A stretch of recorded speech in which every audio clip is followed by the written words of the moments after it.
로마서 12장 1절부터 13장 10절까지 제가 한번 읽어가면서 설명드리고 중간중간 또 질문 받고 이렇게 할게요.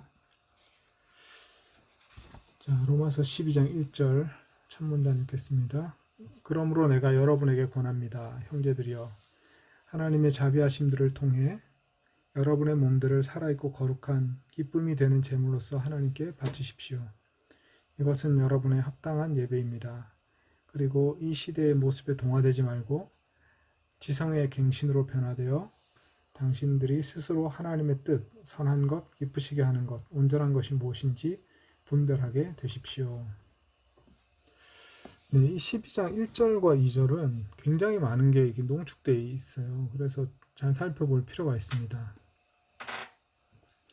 11장까지는 로마서가 복음의 내용에 대해서 얘기를 했거든요. 그러니까 교리적인 내용, 어떤 복음을 어떻게 이해할 것인가. 그래서 여러 가지 신학적인 이슈들을 많이 얘기를 했습니다.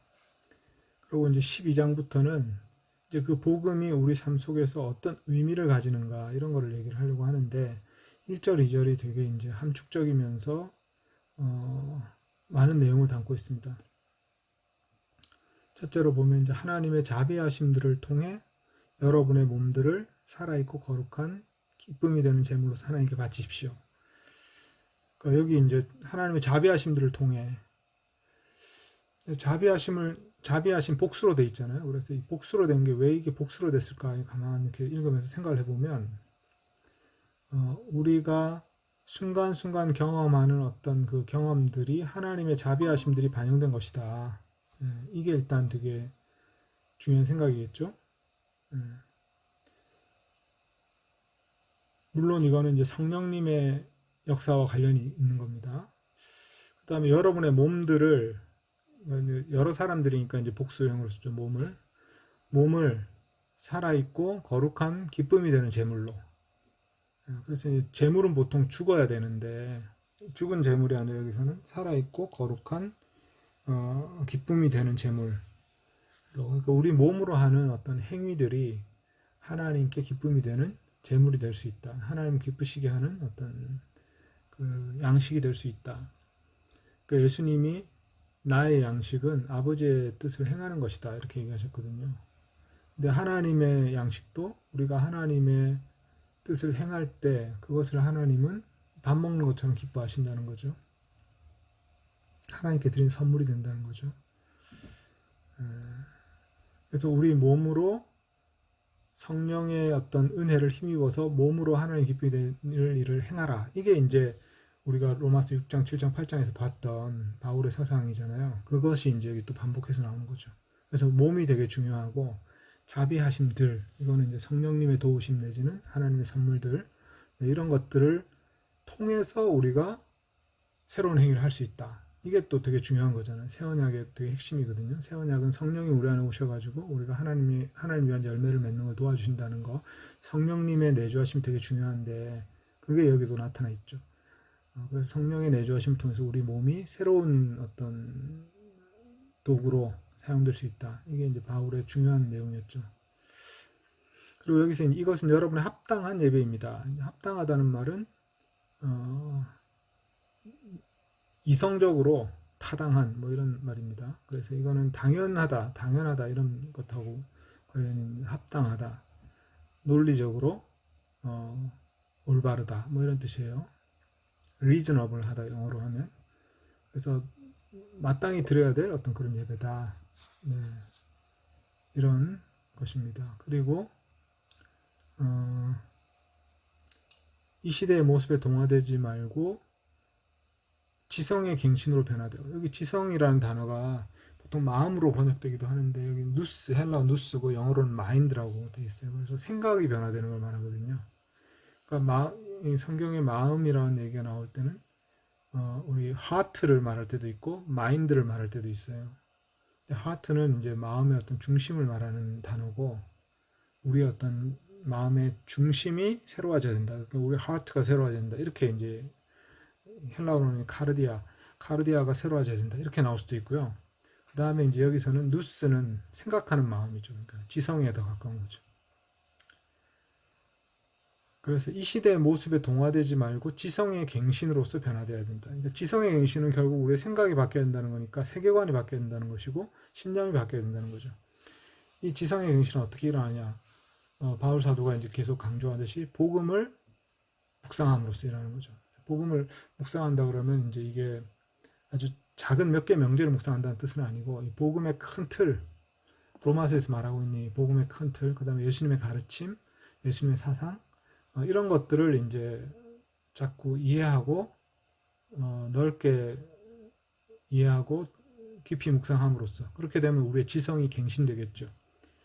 지성의 갱신이 일어나면 변화가 일어난다. 변화는 여기서는 이제 어떤 단어냐면 변신이라는 단어인데 그 변신이라고도 하고 탈바꿈이라고도 하고 변태 그 곤충의 변태 있잖아요. 그때 쓰는 단어예요. 그래서 완전한 탈바꿈이 일어난다는 거예요. 지성의 갱신에서 시작돼 가지고 완전한 그 외모의 탈바꿈이 일어난다.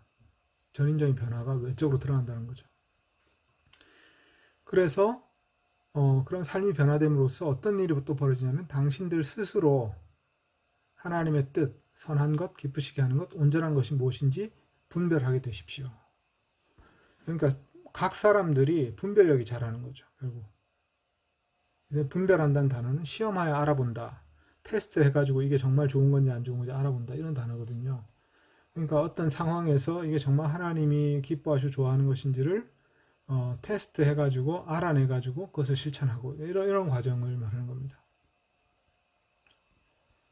그러면은 시험의 과정을 네, 그 분별을 키우기 위해서는 네, 이것이 하나님 뜻인지 아닌지를 계속 시험하는 과정이 일단은 필요하겠네요. 그렇죠. 그 시험의 과정이 개인이 이제 시행착오를 거치면서 시험하는 것일 수도 있지만 예, 또 지혜를 통해서 분별하는 것일 수도 있겠죠. 근데 어쨌든 어떤 그 단어 자체는 분별하다라는 단어인데 분별하다는 단어의 어떤 그 배경에 깔려 있는 그림은 시험해 봐가지고 그 합격이다 불합격이다 이거를 이제 결정하는 거. 요거가 이제 그 단어예요. 단어의 뜻이에요. 분별한다는 여기서 쓰인 단어. 도키마조. 네, 네, 궁금한 게 있는데 그럼 시험에서 알아보게 된다는 거는 네. 그럼 어떤 그 결과에 따라서 알게 된다는 거잖아요. 그렇죠. 네, 근데 이제 그거를 어떻게 알 수 있는가? 이게 하나님 음, 뜻이었는지 음, 어떻게 알 수 있는가? 이제 음, 저희가 보통 이야기할 때 음, 문이 길이 열린다고 해서 그게 하나님 뜻이 아니다. 뭐 맞아요. 이런 예, 이야기도 예, 하고 예. 그렇게 하는데 그러면은 우리가 결과를 통해서 하나님 뜻인지 아닌지를 결국 알고 분별을 하게 된다는데 전 이 과정이 완전히 명확하게 이렇게 들어오진 않는 것 아, 같아요. 네, 네. 이게 네. 좀 어떻게 보면 많은 게 개입되기 때문에 좀 복잡한 거겠죠.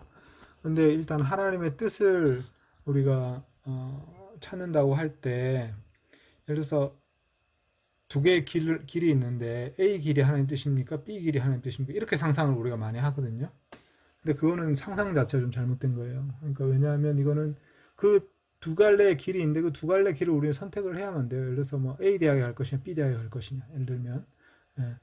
근데 그거는 어디로 가나 하나님 뜻이 될 수가 있어요. 그런 문제는. 그거는 이리 가나 저리 가나 어, 큰 차이가 없는 거죠. 근데 우리는 거기에서 뭐 또 되게 중요한 결정을 하는 것처럼 막 생각을 하지만 사실은 큰 그림에서는 별로 소용이 없는 그런 상황일 수도 있는 거예요. 그래서 오늘 빨간색 옷을 입냐, 노란색 옷을 입냐 이런 것처럼 그거를 대단한 어떤 그 우연한 일이 벌어져가지고 빨간색 옷을 입었는데 뭐 그것 때문에 뭐 좋은 일이 척척척 벌어져가지고 하나님 뜻이었다. 그렇게 될 거라고 상상하는 그 상상 자체가 조금 유치한 거죠. 그것처럼 우리가 하나님 뜻을 분별한다고 생각하는 상황이 사실은 그런 상황에서 하나님 뜻을 분별하는 거는 그렇게 중요하지 않은 것이죠. 그거는 이제 홀짝 맞추기랑 비슷한 거거든요. 그러면 실제로 이제 하나님의 뜻을 분별한다는 건 뭐냐면 일단은 하나님의 큰 뜻의 흐름을 이해를 하고 그 흐름과 방향에 맞춰서 뭔가 이렇게 선택을 한다는 걸 말하는 거잖아요.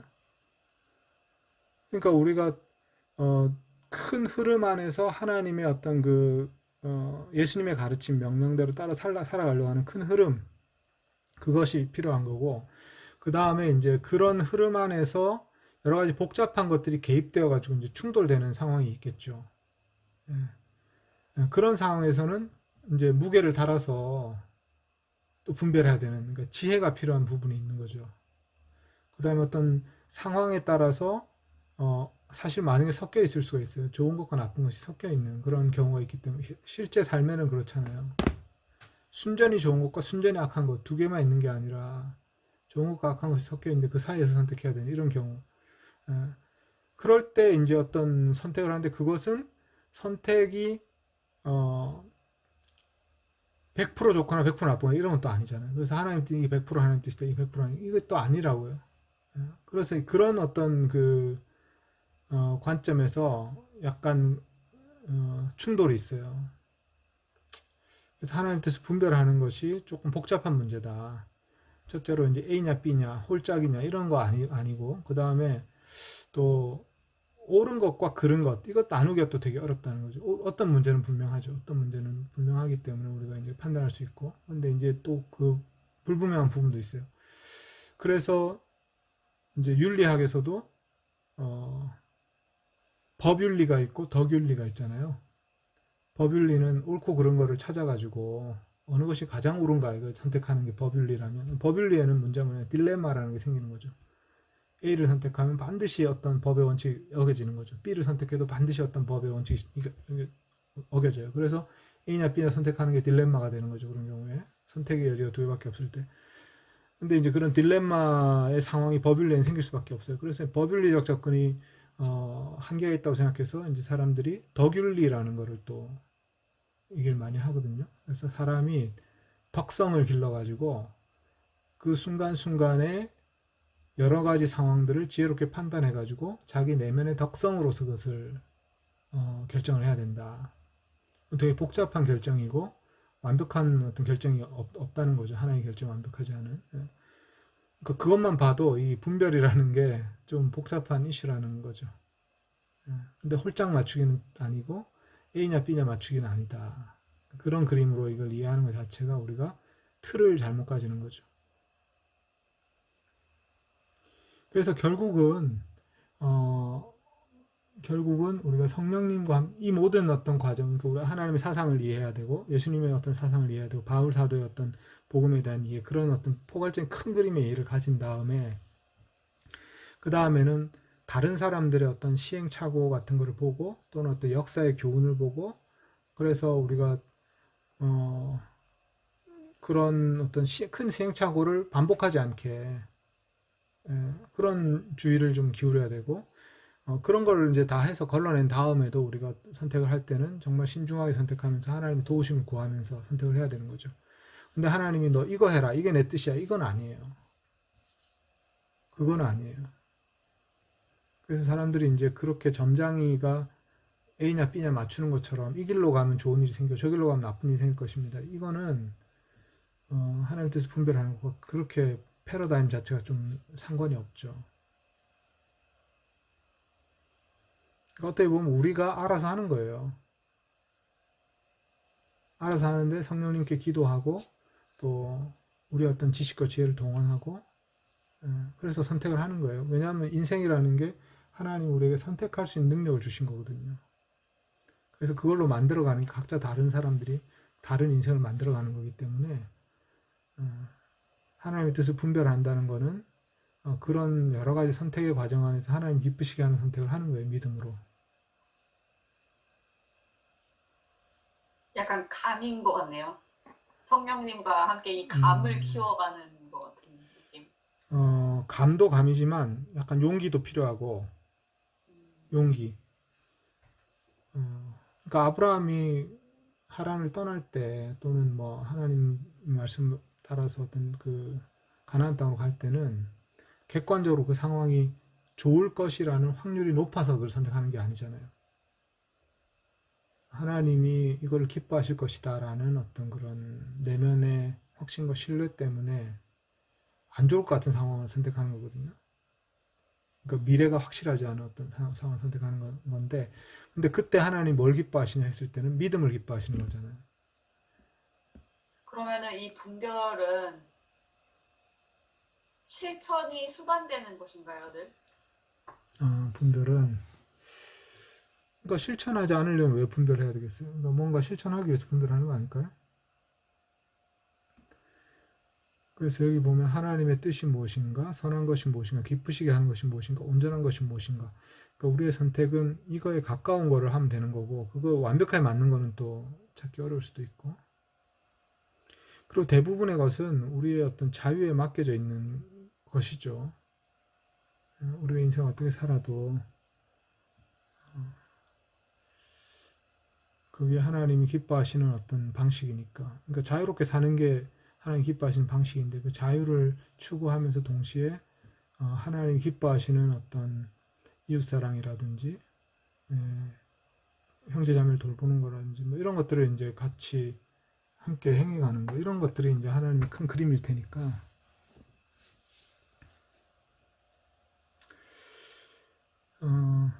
그래서 여기 뭐 지성의 갱신으로서 변화돼야 된다. 이것도 되게 중요한 것 같아요. 그러니까 뭐냐면 우리가 세계관이 복음적 세계관을 가지느냐 아니냐에 따라서 사실은 우리의 모든 신념과 선택에 다 영향을 미치거든요. 우리의 선택이 무의식적으로 이루어지는 선택도 많고 즉흥적으로 이루어지는 선택도 많은데, 그게 무엇에 영향을 받냐 했을 때 신념에 영향을 받을 것이고, 신념은 다시 세계관에 영향을 받을 것이고, 그래서 복음적 세계관을 가짐으로써 갱신돼야 된다. 지성이 갱신돼야 된다. 이게 이제 바울 사도의 생각인 거죠. 그래서 하나님의 복음에 나타난 큰 그림, 하나님이 세상을 어떻게 시작하셔서 어떻게 이끌어 가시고 어떻게 이제 끝내시는가라는 그 큰 그림이 복음에 나타나 있으니까, 그 복음에 대한 이해를 통해서 우리의 생각이, 지성이 갱신돼야 된다. 이 부분이 중요한 어떤 바울 사도의 메시지인 것 같습니다.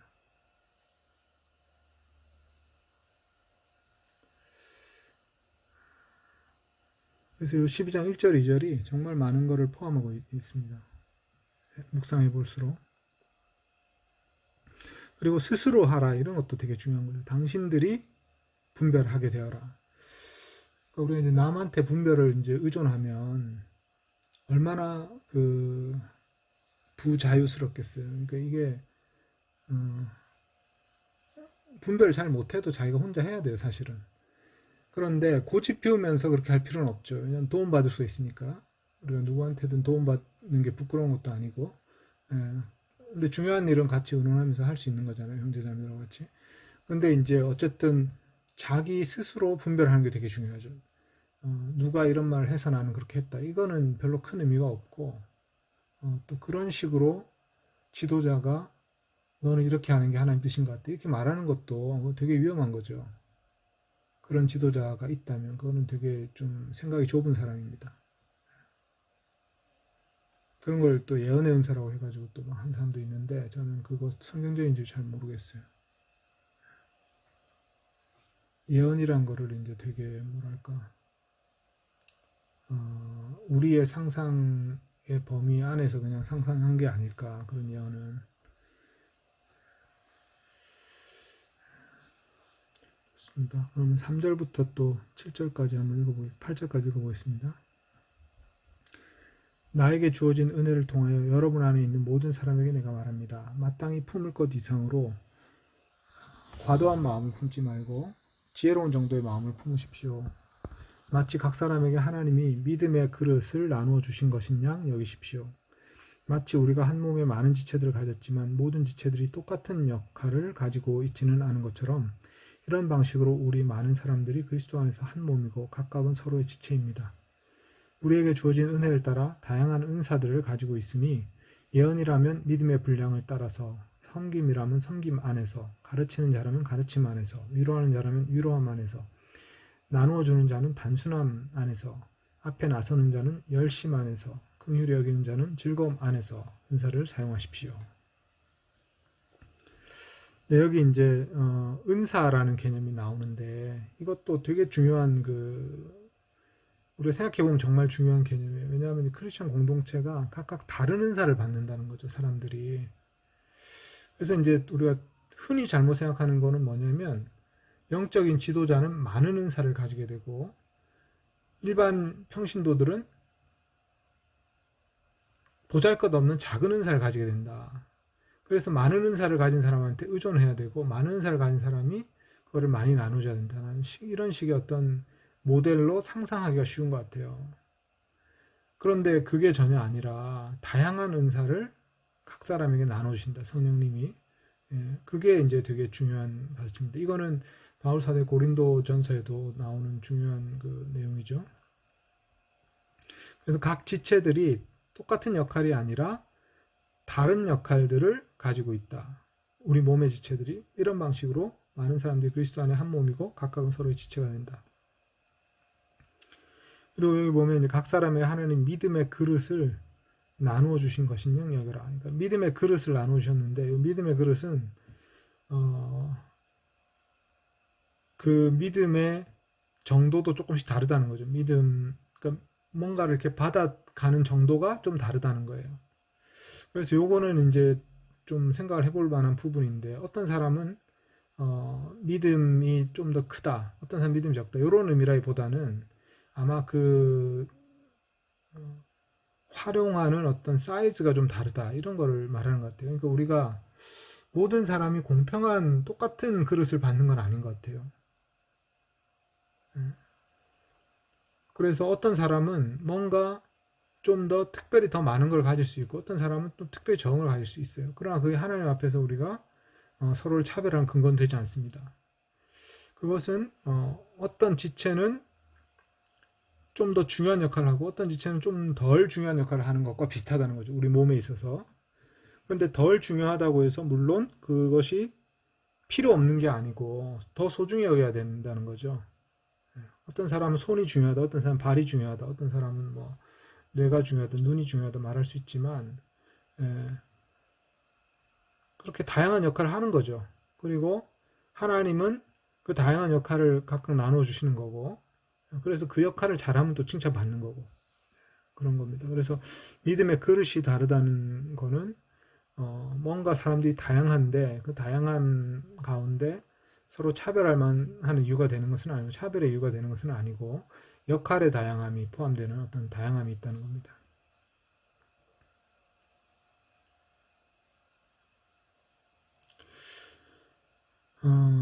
그래서 6절부터 보면요. 다양한 은사를 가지고 있으니 예언이라면 믿음의 분량. 여기서 이제 은사가 몇 개 나오죠. 첫째 예언, 그 다음에 두 번째 섬김, 세 번째 가르침, 네 번째 위로, 다섯 번째 나누어줌, 구제를 말합니다. 그 다음에 또 앞에 나서는 것, 이건 리더십을 말하는 거죠. 리더십. 그 다음에 긍휼히 여기는 거. 보통 이 긍휼과 나눔 이게 사실은 거의 비슷한 거거든요. 긍휼이라고 그러면 보통 이제 불쌍히 여긴다 이건데 긍휼이라는 말은 보통은 자선과 같은 단어예요. 그 헬라어나 히브리어에서. 그래서 이제 자선을 베푸는 거 하고 나눠주는 거 하고 이게 사실 거의 같은 단어라서 이 은사가 어떤 그 뭐랄까 이게 공식적으로 정해져 있는 리스트라기보다는 사도 바울이 마음속에 떠오르는 거를 말했다 이렇게 볼 수 있을 것 같고요. 그 다음에 여기 나오는 은사가 전부가 아니라 어떤 그냥 즉흥적으로 떠오른 몇 개의 이야기를 한 거다. 이런 식으로 이제 이해를 해야 될 것 같고 고린도전서나 에베소서에 보면 또 다른 은사들이 나오니까요. 다른 그 분류가 나오죠. 뭐 교사라든지 뭐 예언자라든지 뭐 또 뭐 그리고 다른 어떤 직책의 이름으로 나오기 때문에 요 리스트들 다 모아서 은사 뭐 테스트하고 뭐 그런 책자도 있죠. 그래서 성경에 나오는 이제 바울 사도가 말한 은사들을 다 모아가지고 은사 테스트 설문지 같은 게 있어요. 그런 것도 있는데 근데 여기 나오는 이제 은사들이 그들이 경험했던 그냥 일반적인 은사들이다 이렇게 생각하면 될 것 같습니다. 그 예언은 믿음의 분량을 따라서 하라. 이게 이제 하나 생각을 해봐야 되는데 믿음의 비례해서 하라 이렇게 돼 있어요. 분량이라는 건 비례라는 말이거든요. 믿음에 비례해서 예언을 해야 된다. 예언을 사용해야 된다. 이게 이제 누구의 믿음이냐 이걸 좀 생각해 봐야 되겠죠. 보통 많은 해석은 그 예언자의 믿음에 비례해서 예언을 해야 된다. 이렇게 이제 해석을 하는데 저는 그게 무슨 의미가 될 수 있나 좀 잘 모르겠어요. 그 대신에 다른 해석의 가능성은 뭐냐면 듣는 사람들의 믿음에 비례해서 하라 이렇게 또 생각할 수도 있을 것 같아요. 그렇게 생각하는 이유는 바울 사도가 우리한테 이제 글을 쓰실 때 어떤 부분에서 그런 얘기를 하거든요. 이거는 내가 말해주지 않으려고 했는데 어쩔 수 없이 말한다 하는 게 있어요. 그러니까 자기가 특별한 계시를 받은 것들이 있다 하면서 그런 얘기를 하실 때가 있어요. 마치 그런 것처럼 우리가 예언이란 거는 이제 미래를 말하는 게 아니라 하나님께 말씀을 받는 거를 말하거든요. 받을 예자예요. 그래서 이게 그 하나님께 말씀을 받아서 그걸 전하는 게 예언인데 그 말씀 받은 거를 그대로 다 전하는 게 아니라 청중들의 상황이나 그 어떤 이해도에 따라서 조절해서 전하라 이런 의미로 이해할 수도 있다는 생각이 듭니다. 저는 그쪽이 더 의미가 더 풍부하게 통하지 않나 이런 생각을 좀 합니다. 그래서 예언은 믿음의 분량을 따라서 예언해야 된다. 청중들이 어떻게 이것을 이해하고 받아들일까 이걸 생각하면서 예언해야 된다 이거죠. 두 번째로 섬김이라면 섬김 안에서 하라. 이거는 섬김의 은사를 받았다면 섬김 안에서 하라. 이거는 이제 그 은사를 받았으면 그 은사에 잘 맞게 사용하라 이런 뜻인 것 같아요. 또 이건 섬김 안에서라는 것을 섬김으로써 by로 해석할 수도 있거든요. by in으로 해석할 수도 있고 by로 해석할 수도 있고 이 전치사를 그래서 섬김이라면 섬김으로 하라 이렇게 해석할 수도 있죠.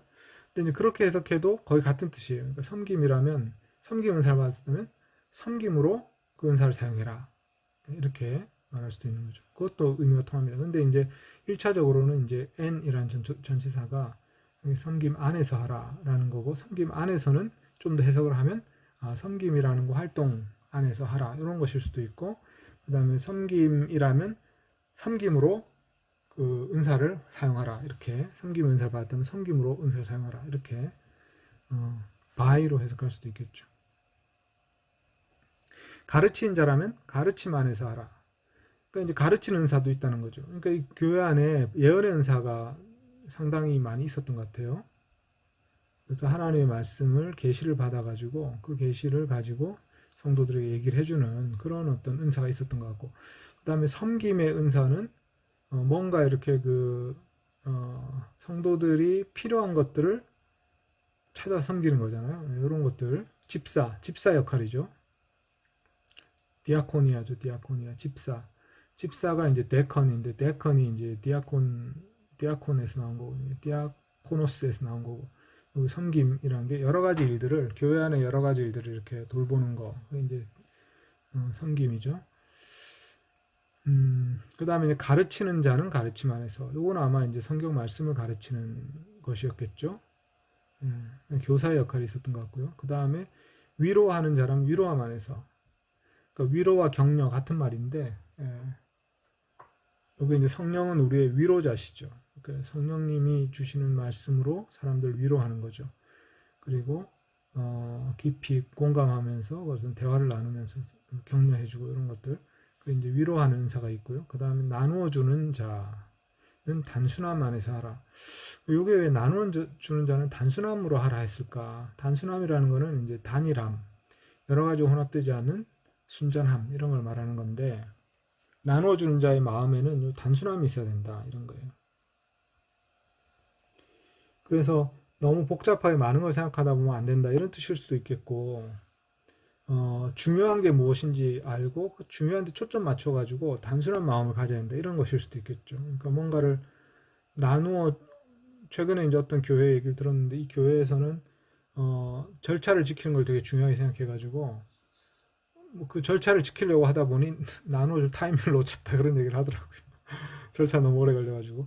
근데 이제 그런 것보다는 뭐가 중요한지 지금 이 상황에서 이 사람들이 필요를 채워준 데서 뭐가 중요한지를 포커스를 딱 맞추고 거기에 단순한 마음으로 해야만 이게 이제 될 수 있다. 뭐 그런 뜻일 수도 있겠어요. 근데 이거는 좀 묵상을 해봐야 될 것 같습니다. 실제로 나누어주는 그런 일을 해야 된다면 우리가 마음에 단순함이 있어야 된다. 그 다음에 앞에 나서는 자는 열심. 이 표현도 좀 독특한데 리더를 말하는 것 같아요. 근데 앞에 나서는 자가 교회 안에 있다는 거죠. 그래서 어떤 일을 신속하게 추진력 있게 하는 거. 이걸 열심이라고 표현했어요. 그러니까 영어로는 이제 스피드인데 헬라어는 스푸데. 근데 이게 좀 이제 이게 열심으로 뜻이 통하기도 하고 보통은 뭔가를 이렇게 빨리 추진력 있게 하는 거기 때문에 이제 열심이라는 단어로 이렇게 번역이 되는 거죠. 근데 원래 의미는 신속함과 추진력이에요. 그래서 뭔가 이렇게 나서서 끌어가는 사람은 리더는 되게 신속하고 추진력 있게 또 일을 해 나가야 된다. 뭐 이런 말입니다. 이것도 좀 독특하죠. 그래서 리더십에는 열심이 필요하다. 신속함, 추진력 이런 것이 필요하다. 뭔가 일을 성취해 나가기 위해서는 이런 은사가 필요한 거죠. 그 다음에 긍휼히 여기는 자는 즐거움 안에 살아. 이것도 참 특이한 거예요. 긍휼히 여긴다는 거는 이제 아까 자선이란 뜻으로 사용되지만 또 하나는 불쌍히 여기는 거니까 그 말 그대로 불쌍히 여긴다는 거는 어떤 사람의 그 어려운 형편을 같이 공감하면서 이렇게 불쌍히 여기는 거잖아요. 그런데 그거를 즐거움 안에서 사용하라. 예. 그러니까 뭔가 이렇게 긍휼히 여길 때는 우리의 에너지가 내적으로 소진되니까 그 내적으로 소진되는 게 괴롭잖아요, 사실은. 예. 그런데 그렇게 하는 거를 즐거움으로 하라. 괴롭다 생각하지 말고 좀 즐거운 마음으로 하라. 왜 그렇게 하냐면 당연히 그건 예수님 가르침이죠. 긍휼히 여기는 자는 긍휼히 여김을 받을 것이기 때문에. 그러니까 우리가 긍휼히 여기는 게 중요한 게 아니라 하나님이 배후에서 긍휼히 여기시는 것이 더 중요한 거죠. 그러니까 그런 거를 생각하고 우리가 좀 뭐랄까 자원이 없다 생각하지 말고 담대하게 하나님의 긍휼히 여기심을 기대하면서 그렇게 이제 기쁜 마음으로 하라, 즐겁게 하라 이런 것이 있습니다. 그래서 이런 표현들은 우리가 정확한 뜻을 다 이해할 수는 없지만 그 단어들을 생각해 보면서 하나하나 묵상해 볼 수가 있겠죠. 제가 이제 좀 묵상한 내용을 조금 나눈 거고요.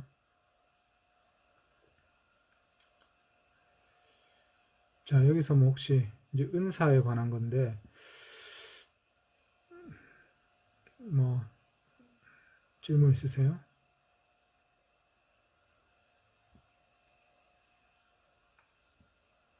예. 그래서 요 은사가 여기 왜 들어갔는가를 먼저 생각해 보는 게 좀 의미가 있는 것 같아요. 앞에는 우리가 이제 복음에 따라서 우리의 지성이 새로워져야 된다. 그래서 분별력이 생겨야 된다. 그래서 우리 몸을 하나님 기뻐하신 산제물로 바쳐야 된다. 뭐 이런 이제 지성의 갱신을 얘기했다면 복음에 대한 어떤 깊은 이해 이런 걸 얘기했다면 두 번째로는 한 사람이 모든 걸 다 가지는 게 아니라 교회 안에서 다양한 은사들이 있으니까 그 은사를 통해서 서로 섬겨가지고 하나님의 복을 같이 누리는 어떤 이런 거를 그런 그림 먼저 얘기를 하는 거죠. 이것도 사도 바울의 어떤 교회에 대한 이해, 교회론에 있어서 되게 중요한 부분인 것 같습니다.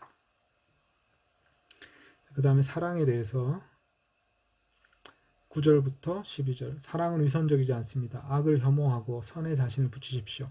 형제 사랑에 붙여 서로를 가족처럼 사랑하고 존중에 붙여 서로 먼저 존중하고 열심에 붙여 게으르지 마십시오. 성령과 함께 뜨거워지며 주님께 종노릇하며 소망으로 기뻐하며 환난에서 인내하며 기도로서 굳게 견디며 성도의 필요들을 돌봄에 함께 참여하며 환대를 추구하십시오. 여기 보면 이제 그리스도인들이 추구해야 될 어떤 사랑의 구체적인 내용들이죠. 그리고 사랑의 실천에 있어서 어떤 그 구체적인 내용들, 그 다음에 우리 삶의 실제의 모습들, 네, 이런 것들을 또 보여주는데요.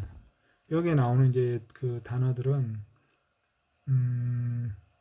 성령의 열매랑 비슷한 어떤 그런 거죠. 사랑은 위선적이지 않다.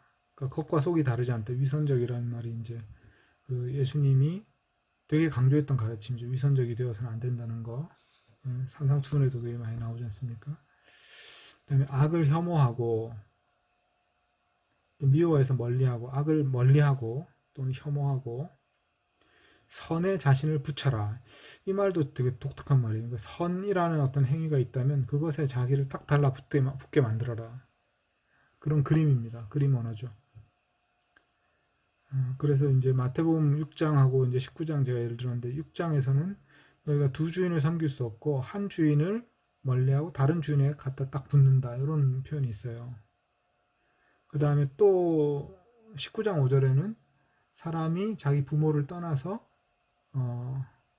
아내와 딱 달라붙어야 된다. 이런 표현이 있어요. 그 단어에서 이제 여기 쓰이는 단어거든요. 그래서 선에 자신을 붙여라. 그 선과 결합하라. 마치 그런 거죠. 그래서 형제 사랑에 붙여라. 그래서 서로를 가족처럼 사랑해라. 가족 사랑으로 사랑해라. 그거는 이제 교회 안에서의 사랑이 가족 같은 사랑이어야 된다.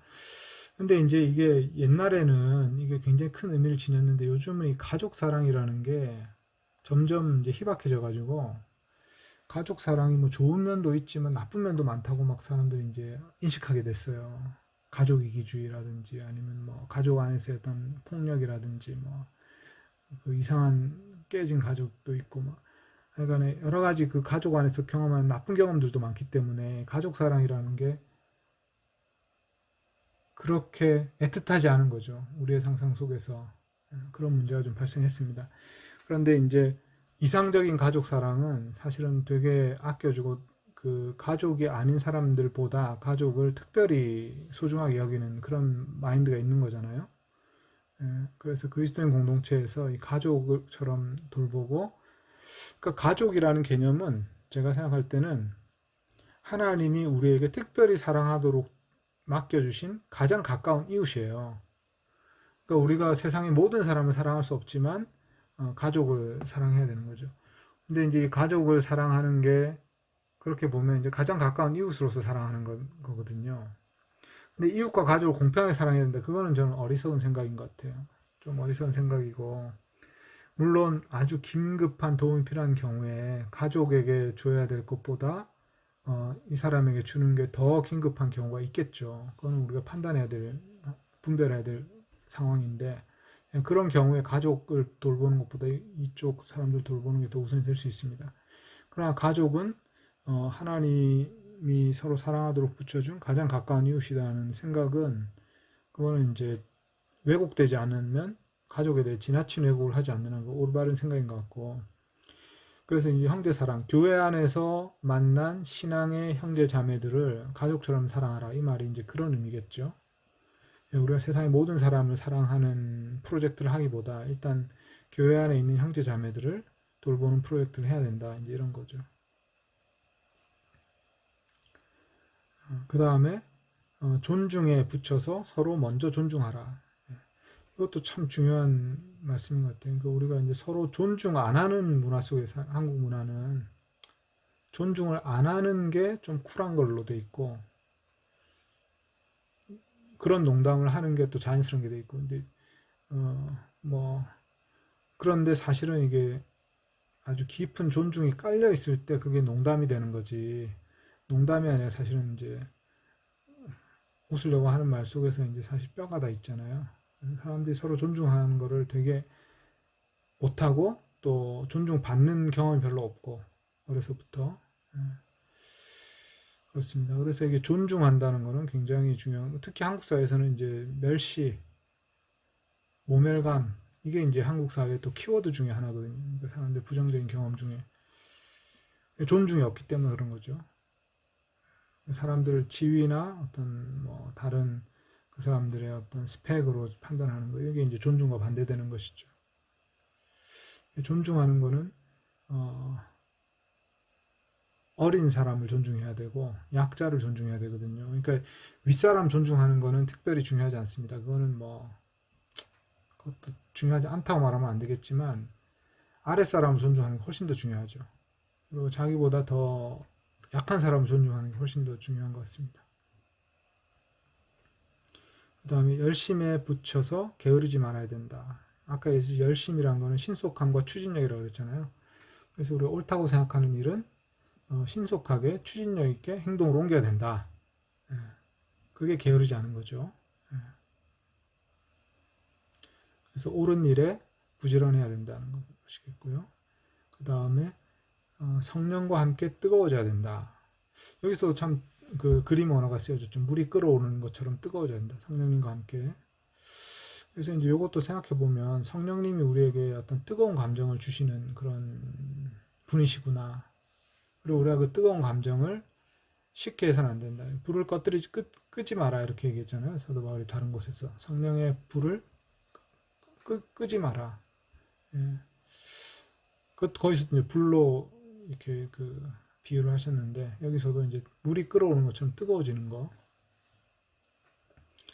성령님이 뜨거운 감정을 주실 때 그때는 이제 그 감정을 우리가 충분히 음미하고 받아들이고 또 감정을 주신 이유를 알고 감정을 따라서 우리가 뭔가 게으르지 않고 실천해야 되겠죠. 뭔가를. 그다음에 주님께 종노릇하며 아마 이게 연결되어 있는 것일 수도 있겠네요. 그 앞부분과. 근데 이제 단어는 일단 끊어져 있으니까 주님께 종노릇하는 것. 그러니까 예수님의 종이 된다는 거는 예수님이 하셨던 일을 그대로 하는 걸 말하는 거죠. 그게 이제 주님께 종노릇하는 것입니다. 예수님이 이 땅에서 계셨다면 하셨을 일을 그 종들이 행하겠죠. 그래서 주님께 종노릇하는 것은 그런 것을 의미하고 그 다음에 소망으로 기뻐한다. 환란에서 인내한다. 기도로 견딘다. 이 주제도 이제 크리스천 그 라이프에서 항상 나오는 표현인데 바울 사도의 편지에서 소망을 품고 기뻐해야 된다. 소망은 새로운 하나님 나라가 임했을 때 일어날 일들이 지금 우리가 경험하는 일보다 훨씬 더 좋을 것이다 라는 것을 마음에 생각하고 그것을 늘 그리워하는 거, 기대하는 거, 이게 소망이겠죠. 그 다음에 환란에서는 인내하고, 환란 중에서는 인내하고, 환란이 없지 않습니다. 예수님도 말씀하셨고 또 사도 바울도 늘 이거는 기독교인들의 기본 가르침이죠. 환란이 있다. 우리 이 세상에서 환란을 우리가 받을 수 있다. 환란 가운데서 인내해야 된다. 왜냐하면 지나가기 때문에 환란도. 그 다음에 기도로서 굳게 견뎌야 된다. 소망으로 기뻐하고 환란에서 인내하고 기도로 굳게 견디라. 이것도 이제 중요한 조언이고요. 그 다음에 성도들의 필요들을 돌봄에 함께 참여해라. 이거는 이제 그 구제헌금 말하는 거죠. 구체적으로 구제헌금을 같이 이제 거둘 때 같은 마음으로 참여하라 이런 말입니다. 초대교회는 다른 지역에 이제 헌금을 보내고 그랬잖아요. 다른 예루살렘에 기근이 생기면 예루살렘 교회 헌금 보내고 이런 거. 그다음에 환대를 추구하라. 환대를 추구하는 것도 오늘날 이제 이 기독교 안에 그렇게 많지 않은데 그런 가르침이 많지 않은데 환대가 되게 중요한 덕목이었죠. 환대라는 거는 낯선 일을 필로제니아라고 하는데 필로제니아, 제니아는 이제 크세니아, 제니아는 낯선 사람을 말하는 거고요. 필로는 친근히 대한다, 친구. 그때 이제 필로 좋아한다, 사랑한다 이런 걸 의미하는 거니까. 그러니까 낯선 일을 친구처럼 대접해 주는 거. 이게 이제 환대입니다. 환대. 나그네를 대접하는 거 이거죠. 근데 그거를 추구하라 이렇게 얘기했어요. 추구한다는 말은 끝까지 쫓아가라는 거거든요. 그래서 환대를 계속 추구해야 된다. 그래서 이 환대도 낯선 사람이 새로운 곳에 와서 익숙해지고 정착하는데 굉장히 어려움을 겪잖아요. 근데 그때 잘 도와주는 거겠죠. 그게 이제 환대가 되는 거죠.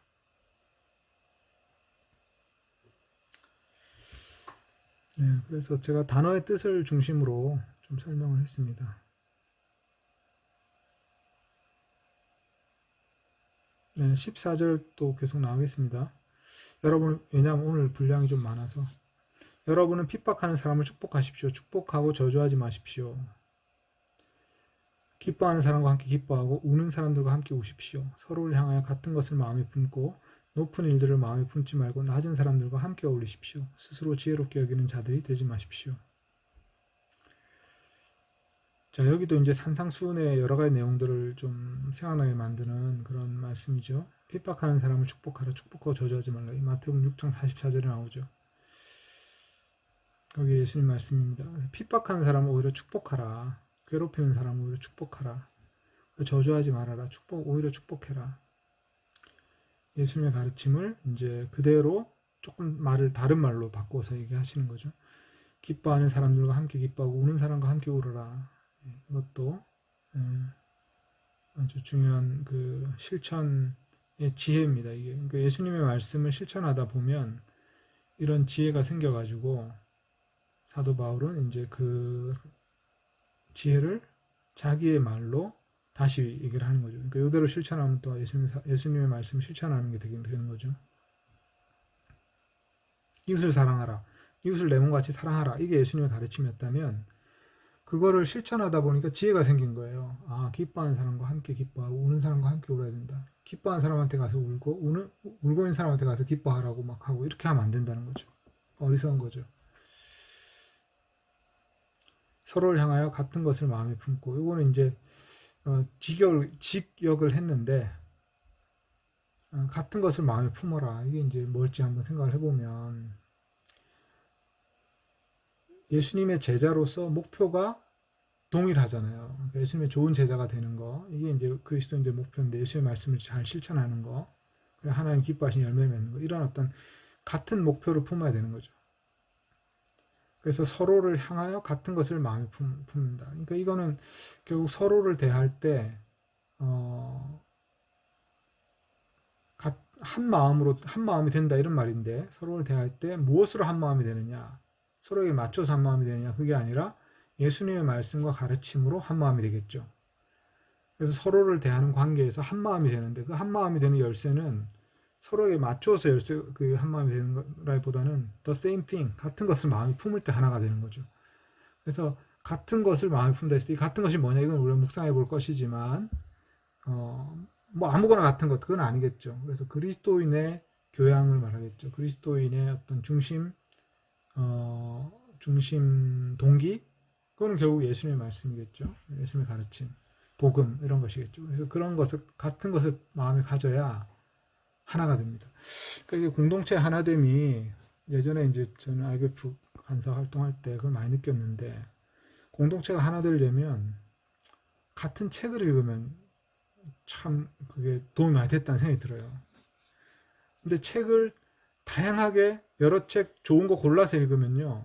그게 한 마음이 안 되는데 하나의 책을 다 모든 사람이 읽고 거기에 감동을 받으면 다 비슷한 걸 느꼈기 때문에 마음이 비슷해지는 그런 걸 느꼈었어요. 그러니까 제가 아주 초기에는 공동체가 작을 때는 그 당시 이슈가 되는 책이 있으면 그 책을 같이 모두가 다 읽으면 마음이 다 비슷해진 걸 느끼는 거죠. 그런 경험이 있었던 것 같아요. 그래서 저는 이 같은 거를 생각하고 같은 책을 읽는 게 공동체가 하나 되게 하는데 되게 중요하다는 걸 그때 이제 생각을 했고 IBP 그 출판사에서 일할 때도 좋은 책을 만들면 그 좋은 책이 공동체를 하나 되게 할 것이다. 뭐 이런 생각을 했었어요. 모두가 같이 읽을 수 있는 그런 좋은 책이 있다면. 그런데 이제 지금은 책이 굉장히 많아졌고 아주 다양하고 또 취향에 따라 골라서 읽는 시대가 됐고 뭐 드라마처럼 드라마도 취향에 따라 골라보듯이 그래서 이제 책으로 하나 되긴 쉽지 않습니다. 근데 이제 복음으로 하나가 되게 되겠죠. 더 근본적으로는. 그래서 복음에 대한 동일한 이해가 있어야 하나가 된다. 사람마다 복음에 대한 이해가 다르거나 예수님 가르침에 대한 이해 정도가 다르면 하나 되기 어렵죠. 그래서 같은 것을 서로를 향해 같은 것을 마음에 품으라. 높은 일들을 마음에 품지 말고 낮은 사람들과 함께 어울리십시오. 요거는 이제 또 여기 그림이 재밌는 그림인데 예수님이 그런 말씀했잖아요. 그 잔치 자리에 가면 마지막 자리에 앉아라. 제일 낮은 곳에 앉아라. 그 표현하고 비슷한 표현이에요. 낮은 사람들과 함께 어울려라. 이 말은 뭐냐면 지위가 낮거나 어떤 사회적으로 조금 이렇게 낮은 사람들하고 함께 물러나라 이렇게 돼 있어요. 어울리란 말은 함께 물러나라. 원래 단어가 물러난다는 거는 이제 구석진 곳으로 물러나는 거겠죠. 그러니까 모든 사람이 존경하고 떠받들고 뭐 이렇게 하는 그런 그쪽으로 가는 것을 마음에 품지 말아라. 높은 일들을 마음에 품지 마라. 그 대신에 낮은 사람들, 약간 소외된 사람들 또는 좀 친구가 돼줄 필요가 있는 사람, 그 사람들과 함께 어울려라. 이게 이제 크리스찬의 어떤 교양이죠, 말하자면. 한국 문화에서 참 이게 어렵습니다. 한국 문화에서는 나이에 따라서 모이고, 지위에 따라서 모이고, 동문회에 따라 모이고, 그렇게 이제 끼리끼리 모이는 문화가, 뭐 자연스러운 거죠, 어떻게 보면. 자연스러운 건데, 그런데 이제 그 사회적 신분이나 지위나 경제적인 어떤 뭐 상태, 요거 비슷한 사람들끼리 다 어울리는 게 뭐 어느 사회나 맞죠. 로마 사회는 더 심했죠, 사실. 근데 낮은 사람들과 함께 어울려라. 이거는 굉장히 사실 하려고 보면 어려운 일입니다. 근데 이제 크리스천들은 낯선 일을 친근히 대하게 되고 또 낮은 사람들과 어울리는 거를 그리스도인의 당연한 어떤 교양이자 덕목으로 생각하는 거죠. 그러니까 이제 자연스럽게 다른 문화가 생기는 거죠. 스스로 지혜롭게 여기는 자들이 되지 말라. 그러니까 우리가 지혜롭다고 여기기보다는 하나님의 지혜를 우리가 늘 받아야 된다. 이렇게 생각해야 되는 거죠. 성령님의 도우심을 의지해야 된다. 네, 일단 여기까지 한번 좀, 뭐 혹시 얘기할 게 있는지.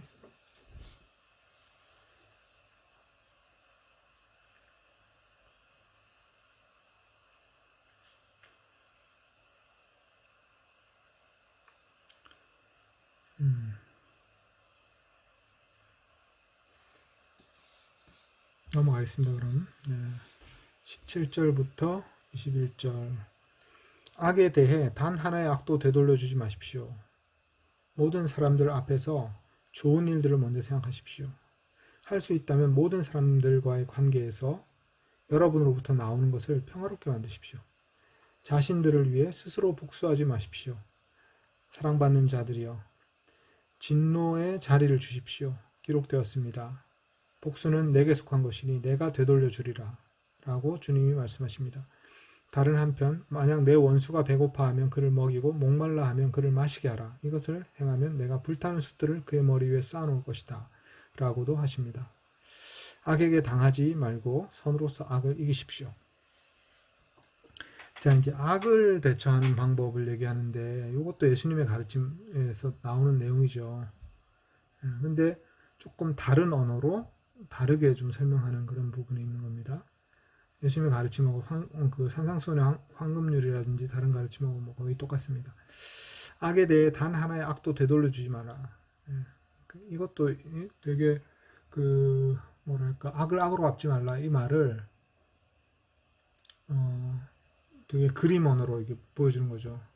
악을 받으면 악을 되돌려 주지 마라 이런 겁니다. 단 하나의 악도 되돌려 주지 마라. 보통 사람들은 악을 하나 받으면 악을 하나 돌려줘야 된다고 생각하는 게 상식이죠. 근데 절대 악을 되돌려주지 마라. 왜냐하면 그러면 악의 총량이 우주에는 증가하는 거죠. 항상. 그러니까 악을 악으로 갚으면 악의 총량이 증가합니다. 전 우주에. 그 악은 또 다른 악을 낳게 되거든요. 그래서 악이 소멸되려면 악을 악으로 갚지 말아야 됩니다. 모든 사람들 앞에서 좋은 것을 좋다는 말은 저기 아름다운 걸 말합니다. 진선미 할 때 그 미거든요. 미. 모든 아름다운 사람들 앞에서 좋은 일들을 먼저 생각하십시오. 이게 이제 그 황금률이에요. 황금률. 그러니까 사람들을 대할 때 가장 아름다운 일이 무엇인가, 가장 좋은 일이 무엇인가를 그 사람에게 가장 좋은 일이 무엇인가 생각하는 거겠죠. 또 이 상황에서 가장 아름답고 좋은 일이 무엇인가 이걸 생각하는 거겠죠. 그게 이제 황금률이겠죠. 예수님 말씀하신 모든 사람들을 대할 때 아름다운 일을 먼저 생각하라. 좋은 일을 먼저 생각하라. 나에게 좋은 거라기보다는 이제 사람들에게 좋은 일, 또 우리에게 좋은 일, 공동체적으로 좋은 일 이런 걸 생각하라는 거죠.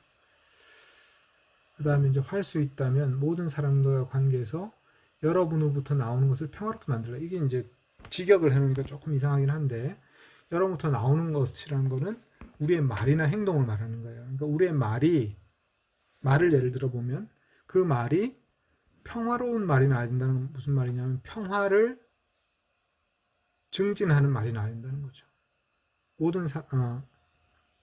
할 수 있다면 모든 사람들과의 관계에서 여러분으로부터 나오는 말을 평화롭게 하십시오. 이 말은 그 말을 평화롭게 만들어라. 이렇게 직역은 그렇지만 그 말을 평화롭게 만든다는 건 결국 이제 평화를 이루는 말을 하라. 또는 평화를 이루는 행위를 하라 이런 것이겠죠. 그러니까 우리에게서 나오는 모든 것은 평화를 이루는 뭔가로 돼야 된다. 이렇게 할 수 있다면 모든 사람과의 관계에서. 그런데 이제 왜 할 수 있다면 들어간다면 당연히 그거는 상대편이 평화를 이루려고 하지 않으면 안 되니까. 그러니까 할 수 있다면 그러니까 우리가 할 수 있는 만큼은 그렇게 하라는 거죠. 평화를 이루는 말을 하고 평화를 이루는 행동을 하라. 이거는 이제 예수님의 산상수훈에 평화를 만드는 이는 하나님의 자녀라 일컬음 받을 것이다. 팔복의 말씀이죠. 그 다음에 자신들을 위해 스스로 복수하지 말라. 사랑받는 자들이여. 진노에게 자리를 주라. 이것도 뭐 표현이 재밌습니다. 진노에게 자리를 주라. 하나님의 진노가 역사할 공간을 남겨놔야 된다. 진노에게 자리를 둬라. 네가 복수하지 마라. 복수는 하나님이 하실 것이다. 그러니까 복수를 직접 하지 마라. 이거는 고대 사회에서는 직접 복수하는 사회, 그게 상식이었죠. 그래서 그렇게 복수를 해도, 심지어는 구약 성경에 그렇게 나와요. 복수를 하는 거에 대해서 허용을 해줬어요. 구약율법에도. 그리고 한국 사회에서도 중국의 뭐 옛날 그 무술 영화 같은 거 보면 이제 부모를 위한 복수를 하는 거, 이런 게 이제 당연한 것처럼 나오잖아요. 그래서 고대 사회나 근대 그 전통 사회에서는 사적인 복수가 굉장히 이제 일반적인 것이었죠. 그런데 이제 근대 사회로 넘어오면서 법이라는 것을 통해서 사적 복수를 금지하게 됐죠. 그래서 법을 통해서 그 복수를 이렇게 하게 했는데, 그게 이제 성경적인 사상이 반영된 거죠. 성경에 이렇게 복수를 직접 하지 마라, 이 가르침이 근대 이제 서구의 법의 어떤 그 한 부분이 된 거죠. 그래서 직접 복수를 한 모든 사람이 서로 치고받고 죽이고 싸우게 되는 어떤 그런 일들이 벌어지기 때문에, 그리고 그렇게 되면 이제 강자가 약자를 더 심하게 보복하게 되거든요. 그래서 그렇게 하지 말아야 되고, 법을 통해서 공평한 보복이 있어야 된다. 그게 이 말씀을 적용한 결과입니다. 그러니까 이 말씀에서 나온 거죠. 그런 생각이. 법에 의한 복수라는 거, 국가가 복수해야 된다라는 그 개념. 그래서 개인적으로 복수하지 말아라. 다른 한편, 만약 내 원수가 배고파하면 그를 먹이고 목말라, 이건 잠언에 나온 말씀인데, 이것을 행하면 내가 불타는 숫들을 그의 머리 위에 쌓아놓을 것이다. 요거는 무슨 뜻인지 사실은 잘 몰라요. 그러니까 원수를 먹이고 목마를 때 마시게 하면 불타는 숫들을 그의 머리 위에 쌓아놓을 것이다. 이게 무슨 뜻인지는 그 의미가 소실되었습니다. 그러니까 이게 정확히 무슨 뜻인지 우리가 잠언에 나오지만 무슨 뜻인지 정확히는 알 수 없어요. 그래서 여러 가지 이제 추측이 있죠. 이 구절에 대해서. 그래서 불타는 숫들을 머리에 쌓아놓는다는 건 더 괴롭게 만든다, 뭐 이런 뜻일 거 아니에요. 뜨거우니까 머리 위에 불탄 숫이 있으니까. 그래서 그 사람을 오히려 복수하는 것이다. 그게 이게 뭐 말이 되는지 모르겠지만 하여간 그런 의미일 수도 있고, 더 괴롭게 만든다 또는 더 고민하게 만든다, 뭐 이런 뜻일 수도 있겠죠. 또 한 가지 가능성은 불타는 숫들을 머리에 쌓아놓는다는 것은 하나님의 심판이 바로 머리 위에서 이제 임할 것처럼 딱 대비하게 만든다는 거예요. 그래서 그런 뜻으로 해석할 수도 있다는 거죠. 그러니까 심판이 더 임박하게 만든다, 그 사람한테. 그런데 그런 뜻보다는 저는 이제 앞에 쪽으로 더 마음이 기울게 돼요. 그 사람을 고민하게 만들고, 이 사람이 머릿속으로 좀 더, 다시 생각하게 만드는 어떤 그런 거, 근심하게 만드는 거, 뭐 이런 거. 근데 그건 어느 쪽으로 이해하든 간에 중요한 건 그 앞부분이죠. 원수가 배고파하면 그를 먹이고 목말라면 그를 마시게 하라. 그러니까 이게 이제 아가페인데, 아가페라는 거는 그 사람의 최선을 위해서 뭔가 행동을 베푸는 거예요. 그러니까 그게 아가페거든요. 아가페는 그 사람이 악인이든 선인이든 하나님이 비를 주시고 바람을 불게 하시고 따뜻한 해를 비춰 주신다. 그게 이제 하나님의 사랑이니까 너희도 너희 원수가 배고프면 먹이고 목마르면 마시게 하라. 이게 예수님 말씀이었잖아요. 그러니까 이게 이제 아가페 사랑은 그 사람이 누구이든지 간에 어떤 악인이든지 간에 하나님의 사랑을 받을 자격이 있다. 그러므로 우리가 그 사람의 악인인지 여부를 떠나가지고 그 사람에게 좋은 것을, 그 사람이 정말 좋아질 수 있는, 그러니까 그가 원하는 것이라기보다는 그가 좋아질 수 있는 어떤 것을 제공하는, 이게 아가페거든요. 그러니까 원하는 걸 그대로 주는 것이라기보다는 그 사람에게 정말 필요한 것, 객관적으로 필요한 것, 또는 객관적으로 그 사람의 삶을 개선할 수 있는 것을 주는 것, 이게 이제 아가페 사랑이죠. 감정적인 사랑이 아닙니다. 아가페는. 필리아는 좀 감정적인 사랑이에요. 에로스나 필리아는. 그다음에 스토르게, 가족 사랑, 이런 것들은 이제 감정이 섞여 있는 거지만, 아가페는 감정을 넘어서서 좋은 거를 주는 또 그런 것이 됩니다. 여기까지 이제 한번 보면 혹시 뭐 설명이 부족한 부분이 그냥 있습니다. 제가 메모 남긴 거 한번 봐주실래요? 네네. 메모. 잠깐만요. 네. 아, 그러네. 시간이. 아니에요. 근데, 아니에요. 뒷부분 빨리 끝내야죠. 조금 남은 거. 네. 네, 전 특별한 거는 없어. 묵상을 많이 하게 될 것 것 같죠. 같아요. 네, 진짜. 맞아요. 네. 네, 집중력부터는. 네. 그래서 이 부분은 묵상할 게 많죠. 네. 그리고 이제 13장까지 13장, 그다음에 14장, 15장, 16장인데 제가 이제 요거를 세 번 13, 14, 12, 13, 14, 15, 16 다섯 개 장을 셋으로 나눴어요. 왜냐하면 이제 16장은 내용이 사실 별로 없고 그래가지고 이제 셋으로 나눠가지고 오늘 13장 중간까지 하게 되죠. 묵상할 게 많으니까 제가 조금 설명이 길어지는 것 같아요. 질문할 게 없으시죠? 네. 네, 좋습니다. 13장 1절 보겠습니다. 모든 사람이 위에 있는 권위들에게 복종하게 하십시오. 하나님에 의하지 않고는 권위가 존재하지 않습니다. 존재하는 것들은 하나님의 의에 놓여 있는 것이 터뜨립니다. 그러므로 권위에 맞서는 자는 하나님의 놓으심에 반대한 것입니다. 반대한 자들은 자신들의 심판을 자초할 것입니다. 다스리는 자들은 선한 행위에 대해서가 아니라 나쁜 행위에 대해 두려움이 됩니다. 당신은 권위를 두려워하지 않기를 원합니까? 선한 일을 행하십시오. 그러면 그것으로부터 칭찬을 얻을 것입니다. 왜냐하면 그것은 당신에게 하나님의 봉사자가 되어 선을 이루기 때문입니다. 만약 당신이 나쁜 일을 행한다면 두려워하십시오. 그것이 공연히 칼을 가지고 있는 것이 아닙니다. 그것은 하나님의 봉사자이며 나쁜 일을 행하는 자에게 진노를 위한 복수자가 됩니다. 그러니 반드시 억지로라도 복종해야만 합니다. 진노 때문만이 아니라 또한 양심 때문입니다.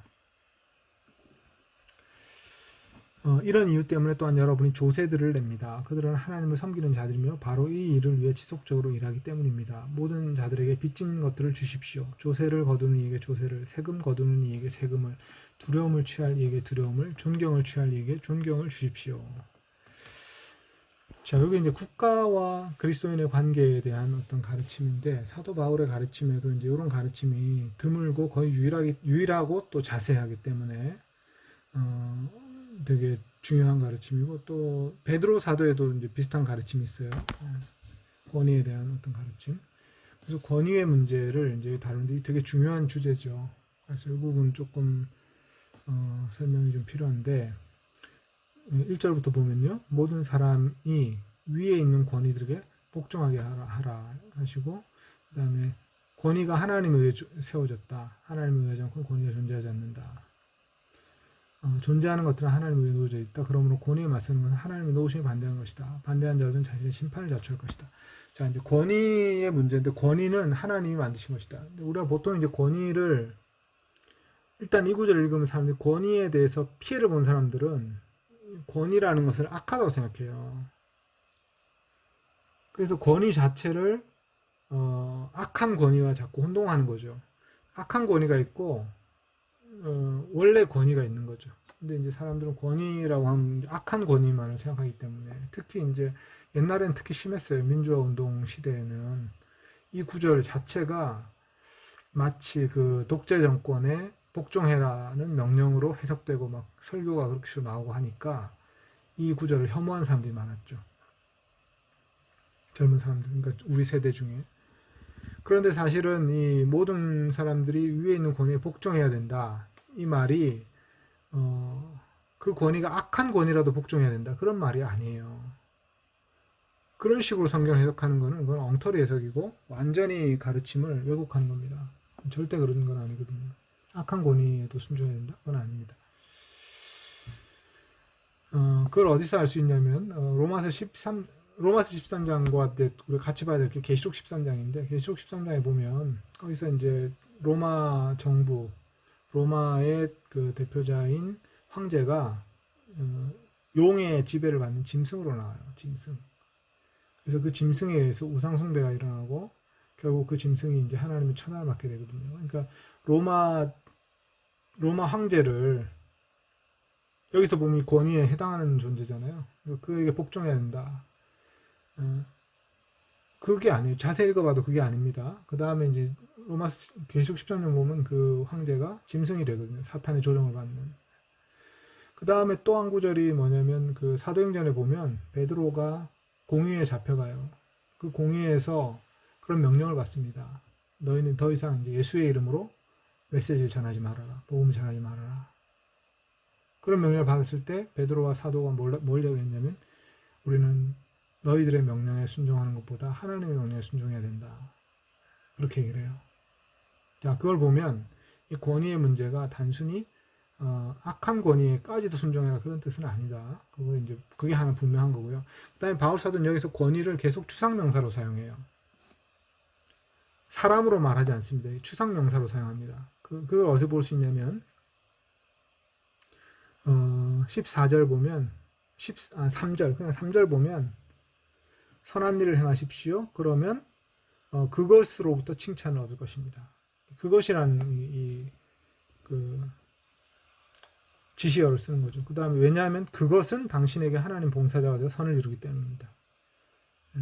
그것이 공연히 칼을 가지고 있는 것이 아닙니다. 만약에 이게 사람을 얘기하는 거라면 그것이라고 하지 않고 그자 또는 그 사람 이렇게 남성형 명사로 써야 되는데 나 중성이 아니라 뭐 이게 여성인가? 권위? 그래서 이게 이제 성으로 구분이 되는데 추상명사를 쓰고 있다는 거죠. 그래서 여기서는 권위라는 것이 하나님에 의해서 창조되었고 하나님에 의해서 배치되었다라는 것을 좀 더 근본적으로 얘기하는 측면이 있습니다. 그래서 예수님이 그 가이사에게 세금을 바쳐라. 하나님의 것은 하나님에게, 가이사의 것은 가이사에게. 그 말씀하신 그것과 이제 똑같은 내용인데,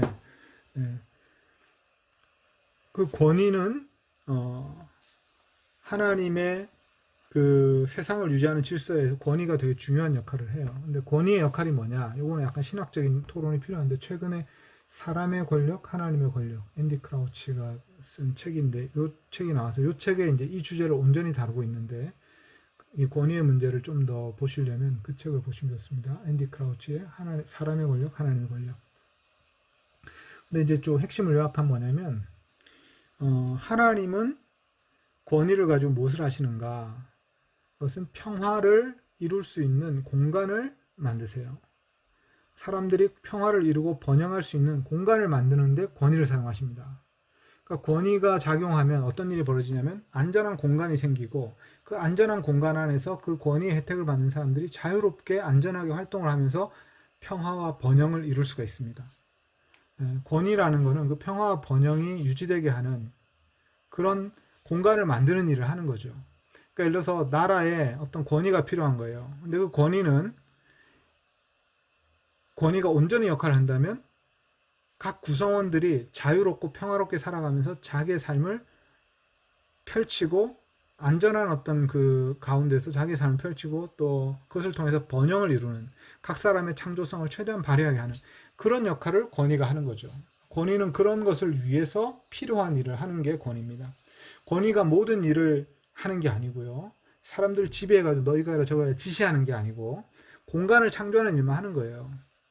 그래서 가장 좋은 권위는 느껴지지 않는 권위죠. 왜냐하면 안전한 공간을 만들었기 때문에 사람들이 자유롭게 자기 일을 하고 있는 거죠. 그러니까 이 권위가 특별히 없는 것 같은데 모든 사람이 다 즐겁게 살고 있는 거예요. 그러면 그게 가장 좋은 권위인 거예요. 그러니까 노자의 사상이랑 비슷한 거 아닌가요? 우위지치. 가장 이상적으로 가면 그렇다는 거죠. 현실적으로는 그렇지 않죠. 현실적으로 그렇지 않은데 가장 이상적이 되면 그렇게 될 거라는 거죠. 그죠? 노자도 아마 그런 얘기일 거예요. 근데 현실에서는 권위가 필요한 게 왜냐면 악이 존재하고 사람들이 피해를 끼친 사람들도 존재하고 그러니까 그런 사람 징계하고 징벌하고 이런 게 필요한 거죠. 그런데 만약에 권위가 정말 지혜롭다면 사람들이 자유롭게 활동하도록 두는 그게 이제 이상적이겠죠. 노자가 말한 그런 모습이. 근데 약간 이제까지 사람들이 느꼈던 권위에 대한 경험이 그렇지 못하기 때문에 그거에 대한 반발감과 이런 게 맞아요. 그래서 권위가 너무 많은 걸 하도록 기대하는 것도 잘못된 거예요. 그러니까 권위가 많이 개입해가지고 많이 뭔가를 하는 것도 잘못된 거고 왜냐하면 그러면 개인의 자유가 침해되고 번영을 이루는 데 있어서는 개인들이 자유롭고 활발하게 하는 게 되게 중요하거든요. 그래야 기쁨을 누리면서 뭔가 할 수 있으니까. 근데 권위에 많은 걸 의존을 해야 되는 어떤 거는 좀 사실 불행한 겁니다. 근데 권위가 또 개입을 전혀 안 하고 있어갖고 무질서하거나 강자는 강해지고 약자는 약해지는 그런 억울한 일이 벌어지면 그거는 권위가 책임을 다하지 않는 게 되는 거죠. 그런 의미에서 권위가 또 필요한 거예요. 그런데 여기서 또 한 가지 복잡한 문제는 뭐냐면 오늘날 권위가 누구에게 주어졌느냐 이게 되게 중요한 문제거든요. 옛날에는 왕에게 권위가 주어졌어요. 그리고 소수 귀족에게 주어졌죠. 그래서 왕정이나 귀족정이라는 정치 체제를 가지고 있었잖아요. 근데 오늘날에는 민주정이라는 정치 체제를 가지고 있어요. 민주정에서는 이 권위의 주권자가 시민들입니다. 그러다 보니까 이 권위가 각 사람에게 다 나눠져 있어요. 정치적으로 n분의 1씩 나눠져 있단 말이에요. 근데 이 n분의 1씩 나눠져 있는 거를 어떤 사람이 몰아주는 거죠. 그래가지고 그 권위를 위임해줘가지고 그 권위를 모아서 받은 사람이 이제 대통령이 되고 또 무슨 이제 공무원이 돼가지고 그 권위를 집행을 하는 거죠. 그래서 이 권위의 어떤 소스가 시민들이다. 오늘 사회에서는. 그러므로 이 시민들이 권위를 올바르게 사용할 수 있는 그 방식이 이제 민주주의적인 체제죠. 이 민주주의적인 체제는 시민들이 권위자에게 무조건 복종하는 게 중요한 게 아니라 시민들이 사실은 최종적 권위를 가지고 있기 때문에 이 시민들의 합의와 대화와 토론이 굉장히 중요해지는 어떤 그런 제도 속에 우리가 살고 있는 겁니다. 그래서 우리가 권위자, 주권자로서 각 사람이 자기의 권위를 올바르게 사용할 수 있는 어떤 자질을 갖추는 그만큼의 성숙이 필요한 거죠. 그리고 나서 그 권위가 위임된 상황에서 그 위임을 받은 사람이 이 주권자들의 그 권위를 존중하면서 그 의지의 어떤 총합을 고려하면서 뭔가 이렇게 해야 되는 이게 이제 좀 옛날의 왕정 시대와 다른 거예요. 결국 권위는 시민들에게 주어져 있다는 거죠. 그래서 시민들이 이 나라가 어떤 나라로 될 것인가에 대한 궁극적 책임을 져야 된다. 그리고 우리나라의 권위가 어떻게 활용돼야 된다, 어떻게 사용돼야 된다는 것에 대해 궁극적 책임을 져야 되고 그 책임을 우리가 이제 여러 가지 한계가 있지만 이 삼권 분립이라든지 국회 대의 어떤 민주주의라든지 뭐 선거라든지 이런 제도를 통해서 그거를 사용한다. 그래서 여기서 우리가 권위에 복종한다는 것은 오늘날에는 그 사람들이 권위를 가지고 있어서 복종한다기보다는 우리가 권위를 위임해 주었기 때문에 그 위임된 권위가 잘 사용되도록 그 권위의 사용을 존중해 줘야 된다는 거죠. 그리고 나서 그것이 잘 사용됐는지 또 우리가 평가해야 되고 이런 어떤 시스템이다. 그렇게 생각해야 됩니다. 그래서 이 로마서 13장의 권위를 얘기할 때는 우리가 왕정을 생각하면 안 되고요. 그래서 어떤 사람은 잘못 생각해가지고 왕정이 제일 좋은 거라고 생각해요. 로마 13장 봐라.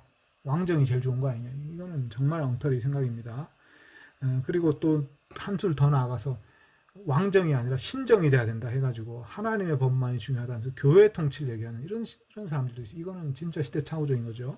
그거는 이제 중세 가톨릭을 얘기하는 겁니다. 그래서 교회가 모든 걸 통치해야 되는 것처럼 교회의 법이 세상의 법이 돼야 된다는 것처럼 이거는 시대착오적인 생각입니다. 그게 아니라 이제 오늘날에는 민주정 여러 가지 시행착오를 거쳐서 우리가 민주정 제도로 이제 와 있기 때문에 이 민주정 안에서 이 권위의 사용 이 문제는 좀 복잡한 문제다. 단순하지 않다. 그렇게 생각해야 되고. 그러나 이제 모든 곳에서 이런 권위가 우리가 이제 위임된 권위가 있거든요. 교회 안에는 이제 목사가 있는데 목사는 그 성도들의 권위를 위임받은 거죠. 그 사람의 어떤 독특한 영적인 은사를 인정해가지고 권위를 위임해 준 거잖아요. 그럼 그 권위를 존중해야 한다는 거죠. 그래서 그 권위가 잘 작동할 수 있도록 그 권위의 역할에 무게를 부여해 주는 거예요. 이게 복종하는 거예요. 그런데 이제 권위 있는 사람이, 권위를 받은 사람이 어떤 행동을 해야 되는데 그 행동을 모든 거를 다 설명하고 다 모든 거를 다 이렇게 보고하고 이렇게 하려고 하다 보면 결국 모든 사람이 모든 행동을 하는데 다 참여하게 되거든요. 그거는 되게 비효율적이에요. 이건 권위에 대한 불신에서 나오는 어떤 것이겠죠. 그래서 이 권위를 위임할 수 있는 현명한 지도자를 뽑아야 되고, 그 다음 그 현명한 지도자의 권위를 맡겼다면 그 사람이 일정 기간 동안 책임을 지고 뭔가를 하게 하고, 그 다음에 이제 그것에 대해서 또, 원래 주권자인 성도들이 또 그것을 판단하고 평가하고 피드백하고 그렇게 해서 이제 조화롭게 이게 진행돼야 되는 게 오늘날 교회에서도 그런 어떤 교회적인 민주주의가 필요한 거죠. 교회도 각 주권이 한 사람에 주어진 게 아니라 교회에서도 그 구성원들에게 주권이 주어지는 거예요. 그래서 이것도 일종의 이제 민주주의가 일어나는 겁니다. 그래서 이런 것들이 좀 복잡한 주제인데 요거 이제 좀 더 깊이 보려면 이제 사람의 권력, 하나님의 권력, 앤디 크라우치 책을 좀 참고하면 좋을 것 같습니다. 심지어는 기업도 이런 민주주의 원리가 좀 일부 적용돼야 돼요. 기업이 항상 민주주의적으로 가야 되는 건 아니지만 기업도 민주주의적인 기업이 있어요. 그게 이제 뭐라 그러죠? 그러니까 주주 시스템의 그게 아니라 그런 거를 공동체 기업 뭐라 그러더라? 네. 뭐 그런 게 있죠. 그래서 1주 1표가 아니라 1인 1표 제도를 사용하는 그런 기업이 있습니다. 자, 그것도 이제 민주주의와 관련된 어떤 논의에서 나오는 그런 건데, 이 민주주의가 오늘날 이 권위를 이해하는 데 있어서는 중요한 주제이기 때문에 같이 생각해 볼 필요가 있습니다. 이런 이유 때문에 6절 조세를 내라. 조세 내라는 것에서 그 마지막 부분 보면 모든 자에게 빚진 것을 주라. 그 다음에 조세를 거두니 조세를 주고 세금을 거두니 세금을 주고 두려움을 취할 이에게 두려움을 주고 존경을 취할 이에게 존경을 주라. 이거 읽어보면 이제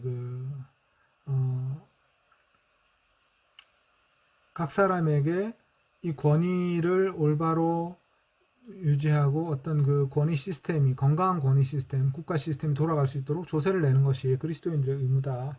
이 얘기를 한 건데요. 요거는 예수님의 가르침, 가이사에게 가이사의 것을 주어라. 그리고 하나님에게 하나님의 것을 드려라. 요 말씀, 그것을 해석한 것이죠. 그래서 그 앞부분을 해석한 것 같고, 근데 여기서 보면 두려움을 취하리게 두려움을 주고 존경을 취하리게 존경을 주어라. 요거는 국가에게도 국가의 지도자들에게도 해당하지만 또 하나님에게도 해당하는 거예요. 하나님 아버지를 두려워하고 존경하면서 이런 모든 일을 해야 된다는 걸 또 일부 포함하는 것 같습니다. 그리고 마지막 부분, 여러분 아무에게도 아무것도 빚지지 마십시오. 서로를 사랑해야 하는 빚 외에는.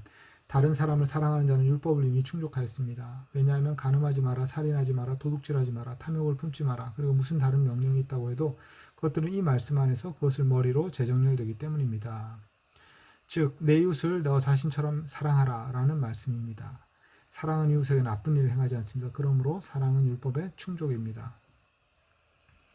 자, 여기서 이제 사랑의 법으로 요 섹션을 마무리를 하는데 여기 8절이 좀 중요한 구절 같아요. 여러분은 아무에게도 아무것도 빚지지 마라.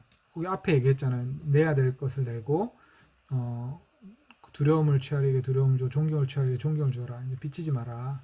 그런데 서로를 사랑해야 하는 빚 외에는 빚을 지지 마라. 요거는 서로를 사랑해야 하는 빚이 뭘까? 요걸 이제 우리가 생각해 보면요. 요거는 사랑의 빚이잖아요. 서로를 사랑해야 하는 빚. 이 빚은 우리가 어떻게 지게 됐냐면 갚을 수 없는 빚이에요. 이거는 우리 예수님의 사랑을 통해서 우리가 지게 된 빚이기 때문에 예수님이 우리를 사랑하셨고 그것이 서로를 사랑하는 빚이 된 거죠. 서로를 사랑해야 하는 빚이 된 겁니다. 그래서 우리는 다 빚진 자죠. 그런데 이 사랑의 빚은 갚을 수가 없기 때문에 계속 갚아야만 되는 건데 이 빚을 다 갚았다 말할 수 있는 상황은 없는 거죠. 그러나 그것 외에는 다른 것은 빚져서는 안 된다. 줘야 할 것을 줘야 된다. 갚을 것을 갚아야 된다. 근데 우리가 사랑의 빚은 다 갚을 수가 없다. 이 말은 우리가 이 모든 것을 행하는 데 있어서 가장 기본적인 전제가 뭔지를 또 보여주는 거죠. 이것이 옳기 때문에 행하는 게 아니라 우리가 빚진 자이기 때문에 행하는 것이죠. 이 모든 것을. 그래서 사람을 사랑하는 자는 율법이 이미 충족하였다. 충족했다는 말은 율법을 충만하게 채웠다. 율법이라는 그릇이 있다면 그 그릇에 물을 부어가지고 넘치도록 채웠다는 말입니다. 왜냐하면 간음하지 마라, 살인하지 도둑질하지 마라 이 모든 이제 십계명이죠. 십계명의 계명들은 이 말씀 안에서 그것을 머리로 정렬됐다. 이 말씀은 내 이웃을 너 자신처럼 사랑하라 이 말씀입니다. 근데 이제 그것을 머리로 재정렬된다 이 표현이 있는데 여기 이제 아나케팔라이오라는 동사인데 아나, 다시, 케팔로스, 이게 이제 머리거든요. 그래서 다시 그것을 머리로 삼아 재정렬된다. 다시 정렬이 된다. 자, 이게 무슨 말이겠습니까? 가장 그 머리가 되는 그 계명은 내 이웃을 너 자신처럼 사랑하라라는 계명이 머리가 된다는 거예요.